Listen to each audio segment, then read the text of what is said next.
Hello students, welcome to Magnet Brains Hindi medium. मैं प्रज्ञा गुप्ता एक बार फिर मुखातिब हूँ आपसे एक नया पाठ लेकर आपके सामने, जिसका नाम है मेघ बजे फूले कदम्ब, जिसके कवि हैं वैद्यनाथ मिश्र, जिनका उपनाम है नागार्जुन। आज हम इस पाठ के अंतर्गत जो पढ़ने वाले हैं, जो जानने वाले हैं, जो सीखने वाले हैं, वो है कवि परिचय और इसका भावार्थ यानी कि व्याख्या। तो शुरू करते हैं। मेघ बजे फूले कदम। जैसा कि हम हमेशा करते हैं, जब भी हम किसी कविता को पढ़ते हैं तो जानते हैं सबसे पहले हम कवि परिचय, यानी उस कविता को लिखने वाले जो हैं उन्हें कहते हैं कवि। और कवि का परिचय जानना इसलिए आवश्यक है क्योंकि जिनके बारे में हम कविता पढ़ते हैं उन्होंने कौन सी रचनाएं लिखी हैं, उनका जन्म कब हुआ था, उनकी मृत्यु कब हुई, किस भाषा में वो लिखते थे, किस प्रकार का साहित्य उन्होंने रचा है, ये सारा कुछ जानना आपके लिए बेहद आवश्यक है। तो शुरू करते हैं। इस कविता के रचयिता श्री नागार्जुन हैं। ध्यान दीजिएगा, इनका नाम वैद्यनाथ मिश्र है। कभी इस प्रकार का कोई प्रश्न आपके सामने आए कि वैद्यनाथ मिश्र जी को क्या कहकर बुलाया जाता था या साहित्य रचना में उन्होंने किस नाम से साहित्य लिखा है, तो आपको पता होना चाहिए कि उन्होंने नागार्जुन के नाम से भी साहित्य रचना की है। इनका पूरा नाम वैद्यनाथ मिश्र नागार्जुन है। इनका जन्म 1910 ईस्वी में बिहार के दरभंगा जिले में हुआ था। इनकी रचनाओं में त्रस्त और पीड़ित मानव, यानी कि जो किसी समस्याओं से सताए हुए हैं, किन्हीं परेशानियों से पीड़ित हैं, तो पीड़ित मानव के प्रति विशेष सहानुभूति दिखाई गई है। यानी जो इनकी रचनाएं हैं उसमें पीड़ित, दीन दुखी, दलित और ऐसे व्यक्ति जो किसी ना किसी समस्या से जूझ रहे हैं, उनके प्रति हमें सहानुभूति का भाव, संवेदना का भाव तो रखना ही चाहिए, लेकिन इन्होंने विशेष रूप से उनके बारे में यहाँ पर रचना की है। युगधारा, प्यासी पतराई आंखें, सतरंगी पंखों वाली, इस प्रकार की ये इनकी कुछ प्रसिद्ध काव्य रचनाएं हैं। 5 नवंबर 1998 को इनका देहावसान हो गया। देहावसान का अर्थ होता है मृत्यु हो गई। तो इस प्रकार हमने प्राप्त किया कवि परिचय की जिनकी आज काव्य कृति, काव्य रचना हम पढ़ने वाले हैं, उन कवि के बारे में हमने ये सारी जानकारी प्राप्त की। व्याख्या यानी कि अर्थ के अंतर्गत हम जानते हैं प्रस्तुत कविताओं में कवि ने, यहाँ पर कविताओं का अर्थ यानी एक या दो कविताएं आज हम पढ़ने वाले हैं, बादलों की उमड़ घुमड़ यानी कि आ जाने वाला है यहाँ पर मॉनसून, और उनकी ध्वनि का स्वाभाविक चित्रण। ध्वनि मतलब जब मौसम खराब होता है, बादलों की गड़गड़ाहट, तो कुछ इस प्रकार का यहाँ हम अनुभव आज लेने वाले हैं। उसका बड़ा ही स्वाभाविक चित्रण, स्वाभाविक चित्रण मतलब नेचुरल, जो कि जैसी आवाज़ें होती हैं उस तरीके की कुछ बातें हम यहाँ मज़ेदार तरीके से आज पढ़ने वाले हैं। और साथ ही सावन में फैली हरियाली, सावन के मौसम में जब आप देखेंगे चारों तरफ हरियाली छाई होती है, फूल खिले होते हैं, पेड़ पौधों पर नई पत्तियां आ रही होती हैं, इसीलिए जो सावन का मौसम है वो मेरा भी फेवरेट है। और फूले हुए कदम्ब के वृक्ष का सजीव चित्रण किया है। कदम्ब के वृक्ष का नाम आपने यहाँ से पहले शायद कृष्ण जी के बारे में पढ़ा होगा, जब कि कृष्ण जी कदम्ब के वृक्ष पर बैठकर, यमुना के तीर पर कदम्ब के जो वृक्ष लगे थे उस पर बैठकर बांसुरी बजाया करते थे, और उनकी गोपियाँ, मित्र, गाय वाय जो जानवर थे वो सब वहाँ आकर उनको घेर कर बैठ जाते थे और श्री कृष्ण वहाँ बैठकर अपनी बांसुरी बजाते रहते थे। तो हम आगे जानते हैं कि ये पाठ, ये कविता हमसे क्या कहना चाहती है। मेरे साथ इस कविता को पढ़ेंगे आज आप, दोहराते जाएंगे या फिर मेरी एक एक पंक्ति के बाद आप पढ़ते जाएं, मेरे साथ साथ पढ़ते जाएं, वो आपकी मर्जी है। तो आप मेरे साथ चाहें तो शुरू करें। मेघ बजे, धिन धिन धा, धमक धमक, कुछ बादलों की गर्जना कुछ इसी प्रकार की होती है। यहाँ है धिन धिन धा, धमक धमक, मेघ बजे, मेघ यानी बादल, दामिनी यह गई दमक, मेघ बजे, दामिनी यानी बिजली, दादुर का कंठ खुला, मेघ बजे, दादुर यानी ट्र ट्र करने वाला मेंढक, धरती का हृदय धुला, मेघ बजे। यानी इतनी सब जो चीजें हुई उस बीच क्या हो रहा है, मेघ यानी बादलों का गर्जन चल रहा है। तो आगे देखते हैं इसकी व्याख्या यानी कि अर्थ। पंख बना हरि चंदन, कुछ पंक्तियां शेष हैं। मेघ बजे, हल्का है अभिनंदन, मेघ बजे, धिन धिन धा। आगे देखते हैं भावार्थ। तो जैसा कि आप जानते हैं और अब तो बहुत अच्छे से परिचित हो चुके हैं कि जब भी हम कोई कविता लिखते हैं, कविता का अर्थ पढ़ते हैं, कविता को सुनते हैं, जरूरी होती हैं 3 चीजें। सबसे पहला संदर्भ, दूसरा प्रसंग और तीसरे नंबर पर आता है उसका अर्थ यानी कि व्याख्या। संदर्भ के अंतर्गत, जी हाँ बिल्कुल सही, संदर्भ के अंतर्गत हम जानते हैं कि ये जो पंक्तियां हैं ये किस पुस्तक से ली गई हैं और उसके कविता का नाम क्या है, साथ ही साथ उसे किसने लिखा है, वो किसके द्वारा लिखी गई हैं। तो यहाँ पर हम देखेंगे प्रस्तुत पंक्तियां। पंक्तियां क्यों? क्योंकि ये अनेक हैं, बहुत सारी हैं। प्रस्तुत पंक्तियां हमारी पाठ्य पुस्तक यानी कि आपकी टेक्स्ट बुक मंजरी के मेघ बजे फूले कदम्ब नामक कविता से ली गई हैं। उद्धत की गई हैं यानी कि ली गई हैं, उद्धत की गई हैं यानी ली गई हैं। इसके रचयिता, इसकी जगह आप कवि शब्द का प्रयोग भी कर सकते हैं। इसके रचयिता या कवि वैद्यनाथ मिश्र नागार्जुन हैं। कभी भी जब आप कवि का नाम लिखें तो उसे पूरा लिखें, जिस प्रकार लिखा जाता है उसी प्रकार लिखें। अगला है प्रसंग। प्रसंग के अंतर्गत हम लिखते हैं कि ये जो पंक्तियां हैं ये आपसे क्या कह रही हैं, ये क्या संदेश दे रही हैं, इनका लक्ष्य क्या है, इनको लिखने का, आप तक पहुंचाने का, मुझ तक पहुंचाने का। तो यहाँ हम देखेंगे प्रस्तुत कविता में कवि ने बादलों की उमड़ घुमड़ और उनकी ध्वनि का मार्मिक चित्रण किया है। बादलों की उमड़ घुमड़ यानी जब बारिश का मौसम होता है, बादलों की गर्जना आपने सुनी होगी। बादल आने से पहले अपना संकेत दे देते हैं कि भाई कपड़े उपड़े उठा लो, अनाज वनाज छत पे सूख रहा हो तो उसको उठा लो, खिड़की दरवाजे प्रॉपर बंद कर लो, कहीं बाहर हो तो घर चले जाओ। इस तरीके की सूचनाएं देने के लिए, संदेश देने के लिए बादल बरसने से पहले गरजते हैं, वो आपको अलर्ट करते हैं, है ना। तो बादलों की उमड़ घुमड़ और जो उनकी ध्वनि है, बादलों की गर्जना की जो ध्वनि है, उसका बड़ा ही मार्मिक चित्रण यहाँ पर किया है। मार्मिक चित्रण यानी कि आपके दिल को छू लेगा। व्याख्या के अंतर्गत हम उसका पंक्तियों का प्रॉपर अर्थ पढ़ते हैं। धिन धिन धा और धमक धमक के साथ बादल गर्जना करने लगे। गर्जना यानी गरजने लगे, बहुत जोर जोर से गरज रहे थे बादल। आवाजें जो आसमान से आ रही थी वो इस प्रकार की थी, धिन धिन धा और धमक धमक। बादलों में बिजली चमकने लगी। पहले बादल गरजते हैं, फिर थोड़ी बिजली चमकती है। तो दामिनी शब्द का अर्थ जो हमने देखा था वो है यहाँ पर बिजली से संबंधित, यानी कि बिजली भी चमकने लगी। बादलों की गर्जना हुई, बादल गरजे, बिजली चमकी, और जैसे ही ये दोनों चीजें हुई सबसे ज्यादा प्रसन्न हुए मेंढक जी, क्योंकि मेंढक का तो प्रिय मौसम है। जैसे ये दोनों चीजें होना शुरू हुई, जो मेंढक है उसने बोलना शुरू कर दिया। जी हाँ, मुझे पूरी उम्मीद है कि आपने इस समय मेंढक की एक आवाज निकाली होगी, टर टर करके जो मेंढक बोलता है।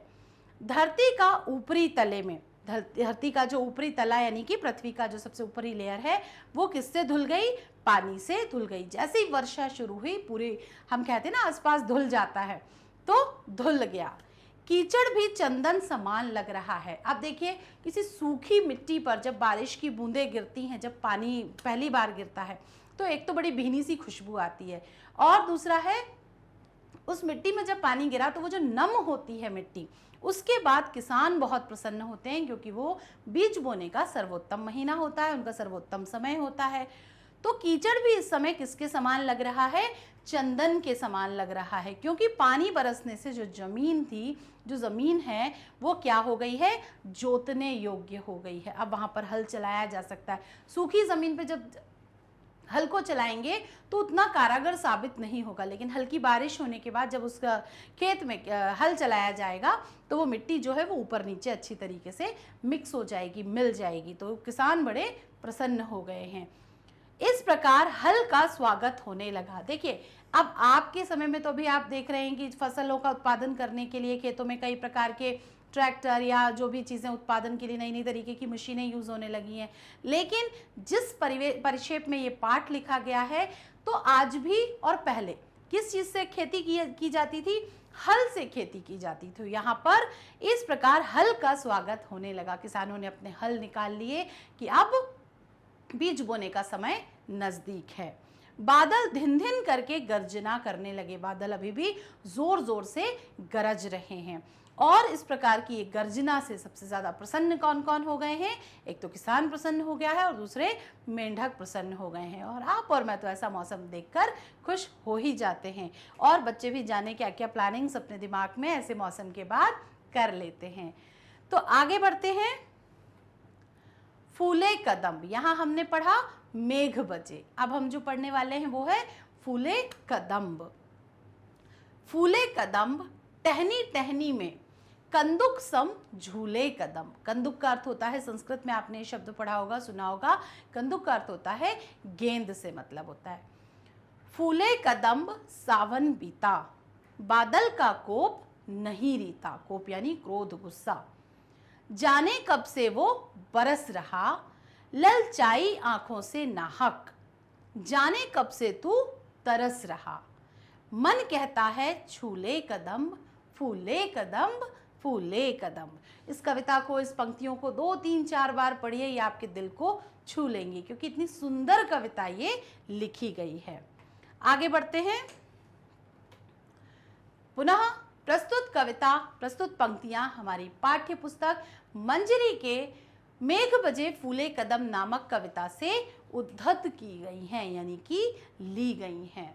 इसके रचयिता वैद्यनाथ मिश्र नागार्जुन हैं। बच्चों एक चीज का ध्यान रखिए, जब आप किसी कविता को लिखते हैं तो उसमें अगर मान के चलिए 102 कविताएं हैं, लेकिन अगर उनके कवि एक ही हैं, साथ ही साथ वो एक ही पाठ, एक ही शीर्षक के अंतर्गत आती हैं, तो आपको हर बार संदर्भ लिखने की आवश्यकता नहीं होती।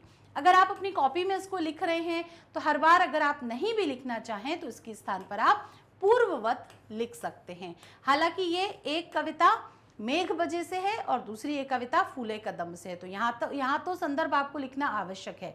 लेकिन अगर कंटिन्यू एक ही कविता के अलग अलग अर्थ आप लिख रहे हैं, जिसमें एक ही संदर्भ, एक ही प्रसंग चल रहा है, तो आपको हर बार ये ना लिखकर आप वहां पर पूर्ववत शब्द का प्रयोग कर सकते हैं। इसका मतलब होता है पहले जैसा ही। प्रसंग अक्सर बदल जाता है, कई बार एक ही प्रसंग में पूरी कविता चलती रहती है, लेकिन कई बार जो पैरा होते हैं उसके हिसाब से प्रसंग बदल जाता है। जैसे यहाँ पर मेघ बजे का प्रसंग अलग था, लेकिन यहाँ हम कर रहे हैं फूले कदम, इसका प्रसंग अलग है। यहाँ पर कवि ने सावन में फैली हरियाली, सावन का जो महीना होता है वो तो हरियाली का मौसम होता है, फूले हुए कदम्ब का चित्रण, सजीव चित्रण यहाँ पर किया गया है। यानी कदम्ब का फूल जो है वो किस प्रकार खिल रहा है उसका बड़ा ही सजीव चित्रण, यानी कि सजीव मतलब जीता जागता, आपको सुनकर ऐसा लगेगा कि मेरी आंखों के सामने ये सब घटित हो रहा है, तो सजीव चित्रण यहाँ पर किया गया है। व्याख्या में हम देखेंगे, सावन के महीने में कदम्ब में फूल आ जाते हैं। हर फूल के खिलने का एक मौसम होता है, कुछ सर्दियों में, कुछ गर्मियों में, कुछ वर्षा ऋतु के दौरान खिलते हैं, कुछ ग्रीष्म ऋतु के दौरान खिलते हैं। तो यहाँ पर सावन के महीने की चर्चा चल रही है और सावन के महीने में कौन से फूल खिल गए हैं? कदम्ब के फूल खिल गए हैं। उनकी प्रत्येक टहनी पर गेंद के समान वह अब भी बरस रहा है, यानी गेंद के समान वो फूल जो हैं वो खिल रहे हैं, दिख रहे हैं। जैसे गेंद उछलती कूदती है ना, वैसे जो टहनियाँ हैं वो हिल रही हैं और गेंद के सम्मुख वो फूल उछल रहे हैं, बरस रहे हैं वहाँ पर। ललचाई आंखों से पपीहा स्वाति नक्षत्र की बूंद के लिए तरस रहा है। जो पपीहा होता है वो स्वाति नक्षत्र की बूंद का बड़ा बेसब्री से इंतजार करता है और वो स्वाति नक्षत्र की बूंद के लिए यहाँ पर तरस रहा है। मेरा मन कहता है कि कदम्ब पर बैठ जाऊं। श्री कृष्ण तो बैठते ही थे, यहाँ पर कवि कह रहे हैं कि उनका मन कर रहा है कि उस कदम्ब पर बैठ जाऊं और कदम्ब के फूल खिले हुए हैं और उस टहनी पर बैठकर मौसम का आनंद लूं। इस प्रकार जो आपने अभी दोनों पढ़ा, दोनों कविताओं का संदर्भ, प्रसंग और अर्थ जाना, इसको दोहराव की आवश्यकता है। आप इसको बार बार सुनेंगे, देखेंगे, दोहराएंगे तो आपको बहुत अच्छे से कंठस्थ हो जाएंगे, समझ में तो आ ही गया होगा। अब पढ़ते हैं हम शब्दार्थ। शब्दार्थ का अर्थ होता है शब्दों के अर्थ। दामिनी यानी बिजली, जो बादल गरजने के पहले बिजली चमकती है उसे क्या कहते हैं? दामिनी। दादुर यानी मेंढक। पंक यानी कीचड़। पंकज, जो कमल है उसका एक पर्यायवाची शब्द क्या है? पंकज है। क्यों कहा जाता है उसको? क्योंकि वो पंक में उगता है, कीचड़ में उगता है, इसलिए उसे पंकज भी कहते हैं। हरी चंदन यानी पीला चंदन। केसर, जो आपने देखा होगा आपके भगवान के मंदिर में रखा होगा, जो आप मस्तक पे लगाते होंगे, पीला चंदन या फिर केसर से उसका अर्थ होता है। अभिनंदन यानी किसी का स्वागत करना, अभिनंदन करना। कंदुक यानी तत्सम शब्द है गेंद। रीता यानी आपने कई बार इसका नाम भी सुना होगा, लेकिन यहाँ पर रीता का अर्थ है खाली होना, समाप्त होना।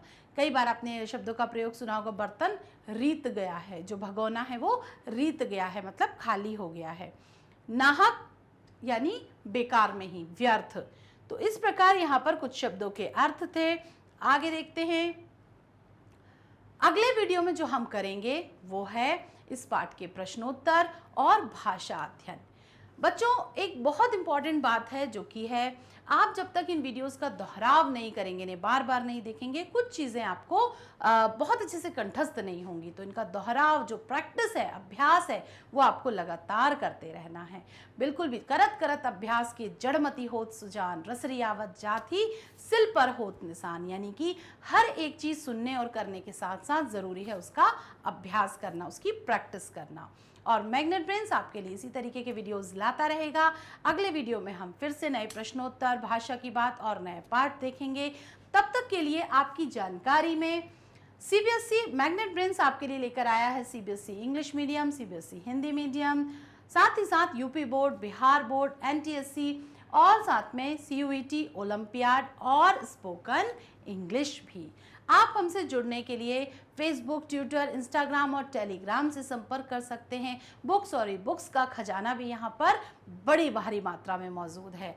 तो मैग्नेट ब्रेन्स है आपकी सहायता के लिए। इसके वीडियोस देखते रहिए और अपने ज्ञान को बढ़ाते रहिए, क्योंकि ज्ञान बढ़ाने से बढ़ता है और साथ में बांटने से तो और भी जल्दी बढ़ता है। तो वीडियोस को शेयर भी करते रहिए, साथ ही साथ दोहराव करते रहिए। अपना ख्याल रखें, मिलते हैं अगले वीडियो में। तब तक के लिए बाय बाय।